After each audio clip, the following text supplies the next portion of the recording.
ਵਾਹਿਗੁਰੂ ਜੀ ਕਾ ਖਾਲਸਾ ਵਾਹਿਗੁਰੂ ਜੀ ਕੀ ਫਤਿਹ। ਸਾਧ ਸੰਗਤ ਜੀ, ਆਪਣੀ ਅੱਜ ਦੀ ਵੀਡੀਓ ਵਿੱਚ ਅਸੀਂ ਗੱਲ ਕਰਨ ਵਾਲੇ ਹਾਂ ਜੀ ਕਿ ਜਿਵੇਂ ਤੁਹਾਨੂੰ ਪਤਾ ਹੈ ਜੀ ਕਿ ਦੀਵਾਲੀ ਦਾ ਪਵਿੱਤਰ ਤਿਉਹਾਰ ਆਉਣ ਵਾਲਾ ਹੈ ਜੀ। ਤੇ ਜੇਕਰ ਤੁਸੀਂ ਇਸ ਦਿਨ ਭਾਵ ਕਿ ਦੀਵਾਲੀ ਦੀ ਰਾਤ ਤੇ ਘਰ ਦੀ ਛੱਤ ਤੇ ਇੱਕ ਚੀਜ਼ ਕੌਲੀ ਦੇ ਵਿੱਚ ਪਾ ਕੇ ਰੱਖ ਦਿੰਦੇ ਹੋ ਤਾਂ ਵੇਖ ਲੈਣਾ ਤੁਸੀਂ ਕਿਵੇਂ ਅਮੀਰ ਬਣ ਜਾਓਗੇ।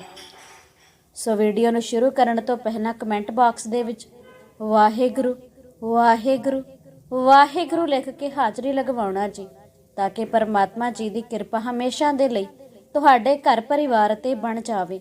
ਸੋ ਵੀਡੀਓ ਨੂੰ ਸ਼ੁਰੂ ਕਰਦੇ ਹਾਂ ਸਾਧ ਸੰਗਤ ਜੀ, ਤੇ ਤੁਹਾਡੇ ਅੱਗੇ ਹੱਥ ਜੋੜ ਕੇ ਬੇਨਤੀ ਹੈ ਜੀ ਕਿ ਤੁਸੀਂ ਸ਼ੁਰੂ ਤੋਂ ਲੈ ਕੇ ਅੰਤ ਤੱਕ ਧਿਆਨ ਨਾਲ ਸਰਵਣ ਕਰ ਲੈਣਾ ਜੀ। ਸਾਧ ਸੰਗਤ ਜੀ, ਆਖਦੇ ਹਨ ਕਿ ਇੱਕ ਨਗਰ ਦੇ ਵਿੱਚ ਇੱਕ ਰਾਜਾ ਰਾਜ ਕਰਿਆ ਕਰਦਾ ਸੀ। ਉਸ ਰਾਜੇ ਦੀ ਇੱਕੋ ਹੀ ਧੀ ਸੀ। ਉਸ ਰਾਜੇ ਨੇ ਉਸ ਧੀ ਨੂੰ ਬੜੇ ਹੀ ਲਾਡਾਂ ਚਾਵਾਂ ਦੇ ਨਾਲ ਪਾਲਿਆ ਹੋਇਆ ਸੀ।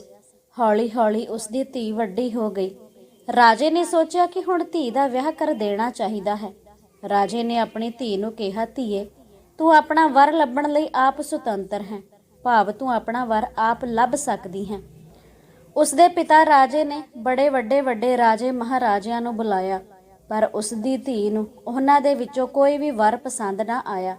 ਰਾਜੇ ਨੇ ਕਿਹਾ, ਧੀਏ, ਤੂੰ 6 ਮਹੀਨੇ ਦਾ ਮੇਰੇ ਕੋਲੋਂ ਸਮਾਂ ਲੈ ਲੈ ਤੇ ਤੂੰ ਇਸ ਨਗਰ ਪੂਰੇ ਵਿੱਚ ਘੁੰਮ ਕੇ ਵੇਖ ਲੈ। ਜੇਕਰ ਕਿਸੇ ਨਾਲ ਤੂੰ ਵਿਆਹ ਕਰਵਾਉਣਾ ਚਾਹੁੰਦੀ ਹੈ ਤਾਂ ਮੈਨੂੰ ਦੱਸ ਦੇਣਾ, ਮੈਂ ਉਸੇ ਨਾਲ ਹੀ ਤੇਰਾ ਵਿਆਹ ਕਰਵਾ ਦੇਵਾਂਗਾ। ਉਹਨੇ ਕਿਹਾ, ਪਿਤਾ ਜੀ ਠੀਕ ਹੈ। ਉਹਨੇ ਹੁਣ ਇੱਕ ਰੱਥ ਲਿਆ, ਕੁਝ ਸਮਾਨ ਲਿਆ 6 ਮਹੀਨਿਆਂ ਦੇ ਲਈ ਤੇ ਫਿਰ ਆਪਣੇ ਘਰ ਤੋਂ ਚਲੀ ਗਈ। ਕਹਿੰਦੇ ਕਿ ਪੂਰੇ 6 ਮਹੀਨੇ ਦੇ ਬਾਅਦ ਉਹ ਨਗਰ ਵਿੱਚ ਵਾਪਸ ਆਈ। ਰਾਜੇ ਨੇ ਪੁੱਛਿਆ, ਧੀਏ, ਵੇਖ ਲਿਆ ਤੂੰ ਆਪਣਾ ਵਰ, ਕਿਸੇ ਨੂੰ ਤੂੰ ਵਰ ਬਣਾਉਣਾ ਚਾਹੁੰਦੀ ਹੈ?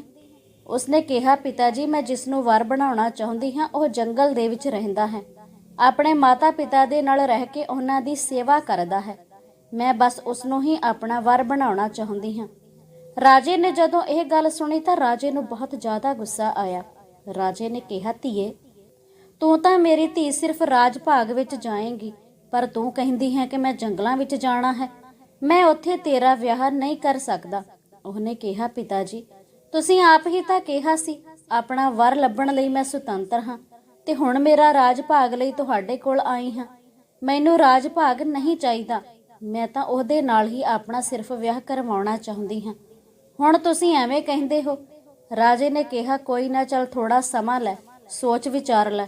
ਇਹਨੇ ਨੂੰ ਕਹਿੰਦੇ ਕਿ ਇੱਕ ਸੰਤ ਫਕੀਰ ਉਸ ਰਾਤ ਰਾਜੇ ਦੇ ਕੋਲੋਂ ਲੰਘ ਰਿਹਾ ਸੀ। ਉਹ ਰਾਜੇ ਦੇ ਕੋਲ ਆਇਆ ਤੇ ਉਸਨੇ ਰਾਜੇ ਦੀ ਸਾਰੀ ਹੀ ਗੱਲਬਾਤ ਸੁਣੀ ਤੇ ਰਾਜੇ ਨੇ ਉਹਨੂੰ ਕਿਹਾ ਕਿ ਏਦਾਂ ਮੇਰੀ ਧੀ ਜਿਹੜੀ ਹੈ ਉਹ ਜੰਗਲਾਂ ਦੇ ਵਿੱਚ ਕੋਈ ਰਹਿੰਦਾ ਹੈ ਤੇ ਉਸਦੇ ਨਾਲ ਆਪਣਾ ਕਾਰਜ ਕਰਵਾਉਣਾ ਚਾਹੁੰਦੀ ਹੈ। ਕਹਿੰਦੇ ਕਿ ਰਾਜੇ ਨੇ ਜਦੋਂ ਸੰਤ ਫਕੀਰ ਜੀ ਨੂੰ ਸਾਰੀ ਗੱਲਬਾਤ ਦੱਸੀ ਕਿ ਉਹਦੇ ਨਾਲ ਵਿਆਹ ਕਰਵਾਉਣਾ ਚਾਹੁੰਦੀ ਹੈ, ਉਹ ਅਲੱਗ ਗੱਲ ਹੈ, ਪਰ ਫਕੀਰ ਜੀ ਆਖਣ ਲੱਗੇ, ਪਰ ਤੁਹਾਨੂੰ ਕੀ ਪਤਾ ਹੈ ਉਹਦੇ ਨਾਲ ਉਮਰ ਸਿਰਫ ਉਸਦੀ 18 ਵਰ੍ਹੇ ਦੀ ਹੈ।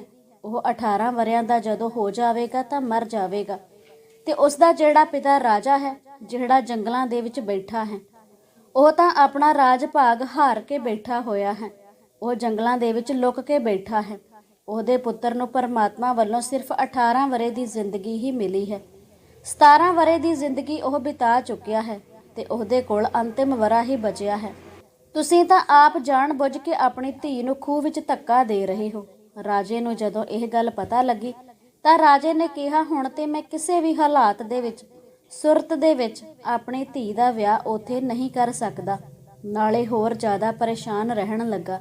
ਹੁਣ ਉਸ ਦੀ ਧੀ ਨੇ ਸਾਰਾ ਹੀ ਰੋਟੀ ਪ੍ਰਸ਼ਾਦਾ ਛੱਡ ਦਿੱਤਾ ਸੀ, ਉਹ ਕੁਝ ਵੀ ਨਹੀਂ ਸੀ ਖਾਂਦੀ। ਰਾਜੇ ਨੇ ਆਪਣੀ ਧੀ ਦਾ ਵਿਆਹ ਫਿਰ ਉਸੇ ਹੀ ਲੜਕੇ ਦੇ ਨਾਲ ਕਰ ਦਿੱਤਾ। ਹੁਣ ਉਸ ਦੇ ਨਾਲ ਜਦੋਂ ਵਿਆਹ ਕੀਤਾ ਤੇ ਹੁਣ ਉਹਨੇ ਜੰਗਲਾਂ ਵਿੱਚ ਹੀ ਤਾਂ ਜਾਣਾ ਸੀ। ਹੁਣ ਉਹ ਜਦੋਂ ਜੰਗਲ ਵਿੱਚ ਗਏ ਤਾਂ ਉਹਦੀ ਧੀ ਨੇ ਇਹ ਗੱਲ ਤਾਂ ਸੁਣ ਲਈ ਸੀ ਕਿ ਉਹਦੇ ਕੋਲ ਸਿਰਫ 1 ਸਾਲ ਦਾ ਹੀ ਸਮਾਂ ਬਚਿਆ ਹੈ। ਕਹਿੰਦੇ ਉਹ ਅੱਖਾਂ ਤੋਂ ਰੋ ਰੋ ਕੇ ਉਸਦੇ ਮਾਤਾ ਪਿਤਾ ਅੰਨੇ ਹੋ ਚੁੱਕੇ ਸਨ। ਉਹ ਸਾਰਾ ਦਿਨ ਹੀ ਆਪਣੀ ਦੇਖਭਾਲ ਕਰਦੇ ਰਹਿੰਦੇ ਸਨ। ਉਹਦਾ ਘਰ ਵਾਲਾ ਜਿਹੜਾ ਸੀ ਉਹ ਜੰਗਲ ਵਿੱਚ ਜਾ ਕੇ ਲੱਕੜਾਂ ਵੱਢਦਾ ਤੇ ਲੈ ਕੇ ਆਇਆ ਕਰਦਾ ਸੀ। ਕਹਿੰਦੇ ਉਹਨੇ ਲੱਕੜਾਂ ਵੱਢ ਕੇ ਲਿਆਇਆ ਕਰਨੀਆਂ ਤੇ ਲਿਆ ਕੇ ਉਹਦੇ ਨਾਲ ਪਰਿਵਾਰ ਦਾ ਢਿੱਡ ਪਾਲਿਆ ਕਰਨਾ।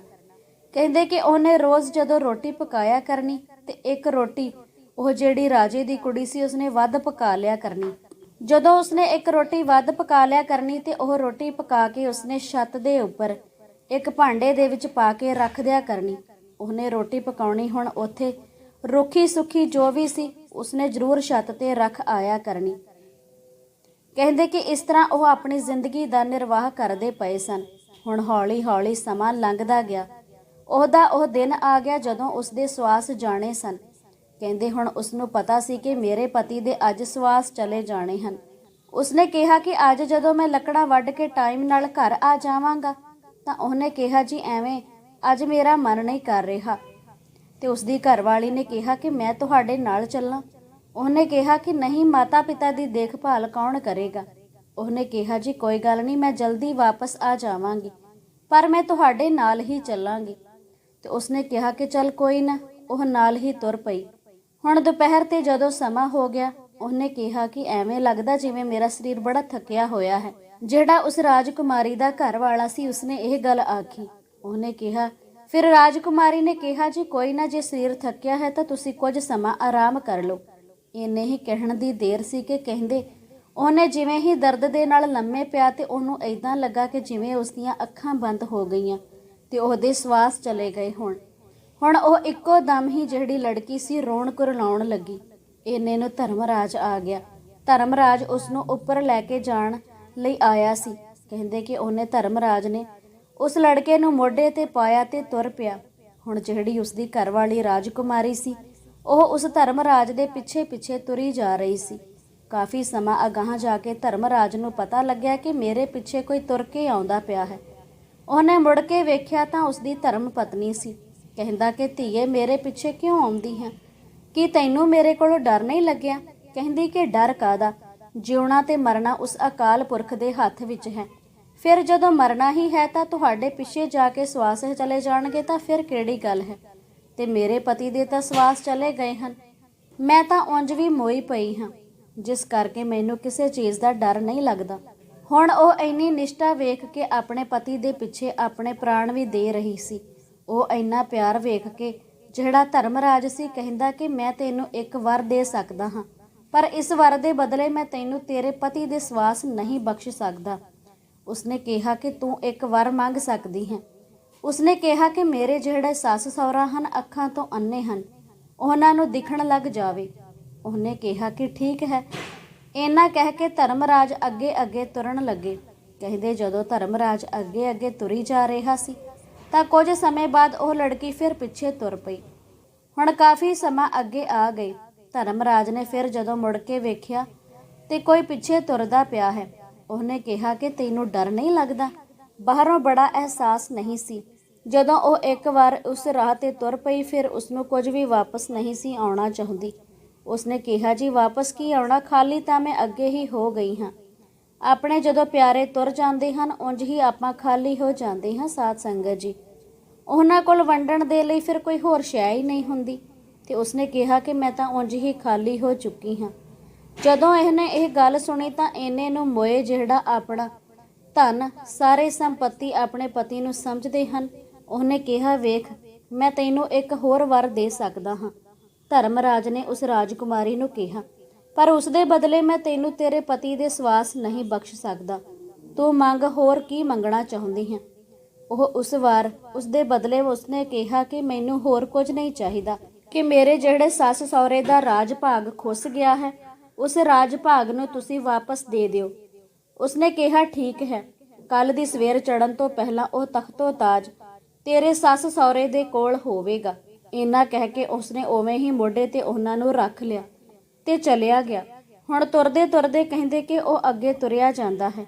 ਅੱਗੇ ਜਾ ਕੇ ਫਿਰ ਉਸਨੂੰ ਕੁਝ ਆਹਟ ਹੋਈ ਕਿ ਅੱਗੇ ਵੀ ਫਿਰ ਕੋਈ ਪਿੱਛੇ ਆਉਂਦਾ ਪਿਆ ਹੈ। ਉਹਨੇ ਜਦੋਂ ਫਿਰ ਮੁੜ ਕੇ ਵੇਖਿਆ ਤਾਂ ਉਹੀ ਸੀ। ਉਹਨੇ ਕਿਹਾ ਕਿ ਇਹਨੂੰ ਇੱਕ ਵਾਰ ਕਿਹਾ। ਹੁਣ ਉਹਨੇ ਗੁੱਸੇ ਨਾਲ ਕਿਹਾ ਕਿ ਕਿਤਿਓਂ ਤੈਨੂੰ ਕਿਉਂ ਡਰ ਨਹੀਂ ਆਉਂਦਾ ਤੇ ਤੈਨੂੰ ਸਮਝ ਕਿਉਂ ਨਹੀਂ ਆਉਂਦੀ? ਇਥੋਂ ਤੇਰੇ ਤੋਂ ਮੁੜਿਆ ਨਹੀਂ ਜਾਂਦਾ। ਉਹਨੇ ਕਿਹਾ ਕਿਵੇਂ ਮੁੜ ਜਾਵਾਂ? ਇਹਦੇ ਨਾਲ ਤਾਂ ਮੈਂ ਵਿਆਹ ਕੇ ਆਈ ਸੀ ਤੇ ਇਹਦੇ ਨਾਲ ਹੀ ਜਾਵਾਂਗੀ। ਜਦੋਂ ਲਾਵਾਂ ਫੇਰੇ ਹੋਏ ਸੀ ਤਾਂ ਇਹਦੇ ਨਾਲ ਹੀ ਆਈ ਸੀ। ਇਹਦੇ ਨਾਲ ਜਨਮ ਮਰਨ ਦਾ ਵਾਅਦਾ ਕੀਤਾ ਸੀ। ਹੁਣ ਇਹਦੇ ਸਵਾਸ ਤਾਂ ਤੁਸੀਂ ਲੈ ਲਏ ਹਨ, ਫਿਰ ਮੈਂ ਇਹਦੇ ਨਾਲ ਹੀ ਮਰ ਜਾਵਾਂਗੀ। ਹੁਣ ਇਹ ਗੱਲ ਜਦੋਂ ਧਰਮਰਾਜ ਨੇ ਸੁਣੀ ਤਾਂ ਕਿਹਾ ਕਿ ਧੀਏ, ਤੈਨੂੰ ਇੱਕ ਅੰਤਿਮ ਵਰ ਮੈਂ ਹੋਰ ਦੇ ਸਕਦਾ ਹਾਂ, ਪਰ ਯਾਦ ਰੱਖੀ ਇਹਦੇ ਸਵਾਸ ਨਹੀਂ ਦੇ ਸਕਦਾ। ਇਸ ਤੋਂ ਬਾਅਦ ਮੈਂ ਤੈਨੂੰ ਹੁਣ ਹੋਰ ਕੋਈ ਵਰ ਨਹੀਂ ਦਊਂਗਾ। ਉਹਨੇ ਕਿਹਾ ਠੀਕ ਹੈ ਜੀ, ਜੇ ਤੁਸੀਂ ਵਰ ਦੇਣਾ ਹੀ ਹੈ ਤਾਂ ਮੈਨੂੰ ਇਸ ਤੋਂ ਇੱਕ ਔਲਾਦ ਦੇ ਦਿਓ।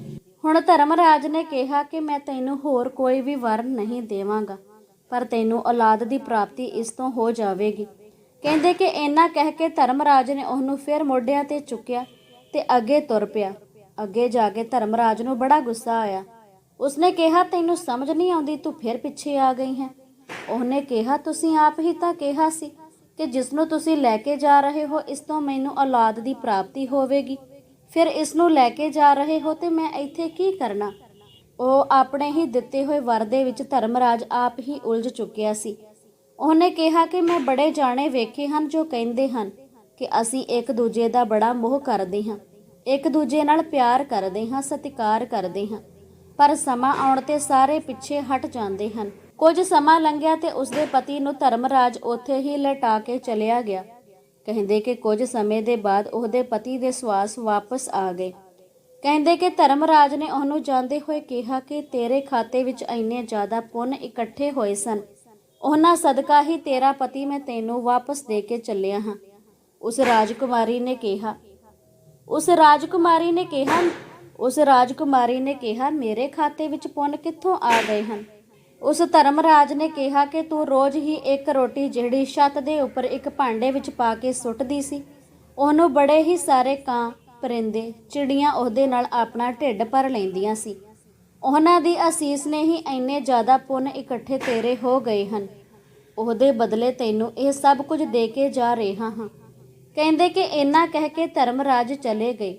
ਹੁਣ ਉਹਦਾ ਪਤੀ ਜਦੋਂ ਉੱਠਿਆ ਤਾਂ ਉਸਨੇ ਪੁੱਛਿਆ ਕੀ ਹੋਇਆ ਸੀ। ਉਹ ਕਹਿੰਦੇ ਕਿ ਕੁਝ ਨਹੀਂ, ਉਸਨੇ ਕਿਹਾ ਕਿ ਕੁਝ ਨਹੀਂ, ਤੁਸੀਂ ਬਸ ਸੌਂ ਰਹੇ ਸੀ। ਦੋਵੇਂ ਜਾਣੇ ਘਰ ਵਿੱਚ ਵਾਪਸ ਆ ਗਏ। ਇਹਨੇ ਨੂੰ ਉਹਦੇ ਮਾਪਿਓ ਨੇ ਵੇਖਿਆ ਤਾਂ ਦੋਵਾਂ ਦੀਆਂ ਅੱਖਾਂ ਵਾਪਸ ਆ ਚੁੱਕੀਆਂ ਸਨ। ਉਹਨਾਂ ਦੇ ਕੋਲ ਰਾਜ ਭਾਗ ਦਾ ਇੱਕ ਸੈਨਾਪਤੀ ਵੀ ਉਹਨਾਂ ਨੂੰ ਵਾਪਸ ਲੈਣ ਲਈ ਆ ਗਿਆ ਸੀ। ਕਹਿੰਦੇ ਕਿ ਜਦੋਂ ਸਵੇਰ ਹੋਈ ਤਾਂ ਅੰਮ੍ਰਿਤ ਵੇਲਾ ਹੋਇਆ। ਉਹਨਾਂ ਦੀਆਂ ਅੱਖਾਂ ਦਾ ਰਾਜ ਭਾਗ ਵੀ ਉਹਨਾਂ ਨੇ ਆਪ ਵੇਖਿਆ। ਉਹਨਾਂ ਨੇ ਆਪਣੀਆਂ ਅੱਖਾਂ ਦੇ ਨਾਲ ਆਪਣਾ ਰਾਜ ਭਾਗ ਆਪ ਵੇਖਿਆ। ਤੇ ਜਿਹੜੇ ਲੋਕ ਉਹਨਾਂ ਨੂੰ ਪਹਿਲਾਂ ਆਖਦੇ ਸਨ ਕਿ ਇਹ ਜੰਗਲਾਂ ਵਿੱਚ ਰਹਿੰਦੇ ਹਨ, ਪਰ ਹੁਣ ਉਹਨਾਂ ਦੇ ਕੋਲ ਰਾਜ ਭਾਗ ਵੀ ਸੀ ਤੇ ਉਹਨਾਂ ਦੀਆਂ ਅੱਖਾਂ ਵੀ ਸਨ। ਉਹ ਇੱਕ ਸੁਖੀ ਜੀਵਨ ਬਤੀਤ ਕਰਨ ਲੱਗੇ।